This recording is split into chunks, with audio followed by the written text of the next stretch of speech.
यह कहानी है एक ऐसे जंगल की जहाँ सब जानवर मिलजुल कर रहते थे। लेकिन जंगल में एक भेड़िया भी था जिसका नाम था शेरू। शेरू बहुत बलवान था, पर उसका सबसे बड़ा दुश्मन उसका लालच था। दूसरी तरफ एक लोमड़ी रहती थी जिसका नाम था चतुर।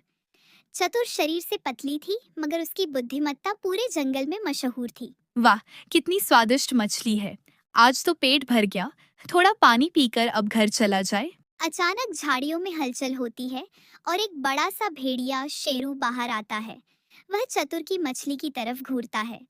ए लोमड़ी, तू अकेली यहाँ दावत उड़ा रही है। ये मछली मेरी है। जंगल का राजा मैं हूँ और सारे अच्छे शिकार पर मेरा पहला हक है। नमस्कार शेरू भाई, मैंने आपसे पहले ही शिकार कर लिया था। वैसे भी ये मछली अब खत्म हो गई है। आप इतनी मेहनत क्यों करते हैं? मैंने आपके लिए एक बहुत आसान तरीका ढूंढ लिया है जिससे आपको 1000 गुना ज्यादा मछली मिल सकती है।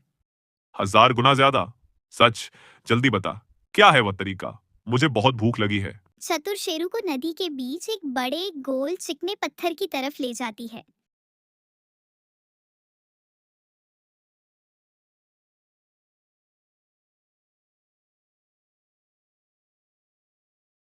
शेरू भाई, आज पूर्णिमा की रात है। मैंने सुना है कि जब चांद पूरा निकलता है और उसकी परछाई इस खास जादुई पत्थर पर पड़ती है, तो पत्थर के नीचे से हजारों मछलियां निकलती हैं। यह जादुई खजाना है। जादुई खजाना? हजारों मछलियाँ? क्या यह सच है? हाँ शेरू भाई, पर इस खजाने को पाने के लिए एक छोटा सा त्याग करना पड़ता है। आपको इस पत्थर के नीचे जाना होगा और वहां रात भर बैठकर प्रतीक्षा करनी होगी। जैसे ही चांद की रोशनी पड़ेगी, मछलियां आपके पास आ जाएंगी। लेकिन आपको वहां से हिलना नहीं है, नहीं तो जादू टूट जाएगा। बस इतनी सी बात? पूरी रात? मैं तो कल सुबह तक बैठ सकता हूँ। अगर मुझे हजारों मछलियां मिलेंगी, कल तो मैं पूरे जंगल को दावत दूंगा और किसी को एक मछली भी नहीं दूंगा। तो ठीक है शेरू भाई, आप शुरू कीजिए। मैं अब चलती हूँ, मुझे नींद आ रही है। शेरू भेड़िया नदी के ठंडे पानी में उतरता है और उस गोल चिकने पत्थर के नीचे जाकर बैठ जाता है। वह पानी में गर्दन तक डूबा हुआ है। आह, पानी कितना ठंडा है। पर कोई बात नहीं। हजारों मछलियां, हजारों मछलियां। चतुर लोमड़ी दूर एक सूखी चट्टान पर बैठ जाती है और मजे से अपनी सूखी रोटी निकालकर खाने लगती है। पास में एक छोटा खरगोश टिंकू झाड़ी में छिपा हुआ है और डर से कांप रहा है। चतुर दीदी, क्या वह भेड़िया सच में वहां बैठा रहेगा? अगर वह बाहर आया तो मुझे खा जाएगा। डर मत टिंकू, वह अब रात भर वहीं रहेगा। उसका लालच उसे हिलने नहीं देगा। मैंने उसे जादुई खजाने के सपने दिखाए हैं, लेकिन अब हमें एक समझदारी का काम करना है। जंगल के उस पार किसान के खेत में हमारी सब्जियां सूख रही हैं। भेड़िया हमें जाने नहीं देता था। आज रात हमें चुपके से जाकर सारी गाजर और कंदमूल निकालकर अपने बिल में जमा कर लेने हैं। कल भेड़िया थककर और ठंडा होकर निकलेगा, तब तक हमारे पास सर्दियों का पूरा खाना जमा हो जाएगा। ये तो बहुत अच्छा विचार है दीदी। आप सच में बहुत समझदार हो। अब भेड़िया अपनी मूर्खता का फल पाएगा। रात का समय, चांद पूरा चमक रहा है। शेरू भेड़िया अब भी पत्थर के नीचे बैठा है। वह बहुत थका हुआ है और ठंड से जम रहा है। उसकी आंखें बंद हो रही हैं। नदी में सिर्फ चांद की परछाई दिख रही है, कोई मछली नहीं। सुबह का समय, सूरज निकल चुका है। शेरू लगभग जम चुका है और भूखा है। वह हिलने की कोशिश करता है, पर शरीर अकड़ गया है। वह किसी तरह लड़खड़ाता हुआ पानी से बाहर आता है। उसकी आंखें लालच और निराशा से भरी हैं। धोखा। मुझे उस लोमड़ी ने धोखा दिया।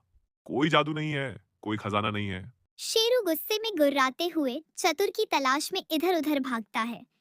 वह देखता है कि चतुर और टिंकू अपने बिल के बाहर बैठे हैं और मजे से ताजी गाजर खा रहे हैं। उनके बिल के पास सब्जियों का एक बड़ा ढेर लगा है।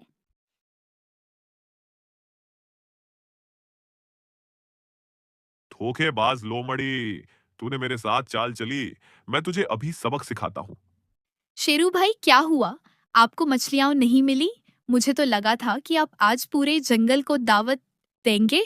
कहाँ की दावत? चतुर, मैं रात भर पानी में जम रहा था। मुझे एक पत्ती भी नहीं मिली। तुमने झूठ बोला। नहीं शेरू भाई, मैंने झूठ नहीं बोला। 1000 गुना ज्यादा का मतलब सिर्फ मछलियां नहीं होता।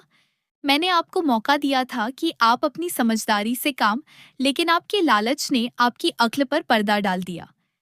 मैं जानती थी कि आप हमेशा हमें शिकार करने से रोकेंगे।